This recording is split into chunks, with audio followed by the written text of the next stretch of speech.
ఎంట్రింగ్లోని అలా బడ్స్ చూసేసిన తర్వాత అలా సైడ్కి ఫిషెస్ కూడా ఉన్నాయన్నమాట. చాలా చేపలు ఉన్నాయి. అసలు నిజంగా ఇక్కడ ఉన్న చేపలు చూసినప్పుడు నాకు ఇన్ని కలర్స్ ఉంటాయా చేపలు అనేసి నాకు అప్పుడు అర్థమైంది. అన్ని కలర్స్ ఉన్నాయి. ఇంకా green, yellow, orange, pink, red, ఇంకా ఆల్మోస్ట్ అన్ని కలర్స్ ఉన్నాయి. ఫస్ట్ వచ్చేసి స్టెప్ బై స్టెప్ అలా కిందకి పెట్టారనమాట. పైన వచ్చేసి చిన్న ఫిషెస్ పెట్టారు, దాని కింద వచ్చేసి కొంచెం ఆరెంజ్ కలర్లో ఉన్న ఫిష్లు అయితే పెట్టారనమాట. వైట్ అండ్ ఆరెంజ్ ఉన్నాయి. ఇంకా కిందకి వచ్చేస్తే మొత్తం అంతా కూడా ఎల్లో కలరే ఉన్నాయన్నమాట. ఆరెంజ్ కాకుండా ఓన్లీ ఎల్లో పెట్టారు. ఇంకా ముందుకి లోపలికి ఎంట్రింగ్ అయ్యే దగ్గర మాత్రం ఫిషెస్ అయితే కొంచెం బ్రౌన్ కలర్ ఉన్నాయన్నమాట. ఇంకా వాళ్ళైతే కొన్ని వాటర్ కూడా పెడుతున్నారు ఇంకా కొన్ని ఫిషెస్కి.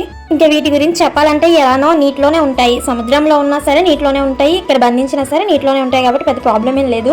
ఇంకా తర్వాత అక్కడి నుంచి మేమైతే అతనికి థ్యాంక్స్ చెప్పాము. వీడియో తీసుకోవడానికి మాకు పర్మిషన్ ఇచ్చినందుకు థ్యాంక్స్ చెప్పేసి ఇంటికైతే వస్తామన్నమాట. కొబ్బరి బొండం తాగినప్పుడు ఆ గుజ్జు తీయించుకున్నాం కదా, అదైతే ఇంటికి తెచ్చేసుకొని బంగాళదుంప కోడిగుడ్డు వండితే అదైతే తినేసాం.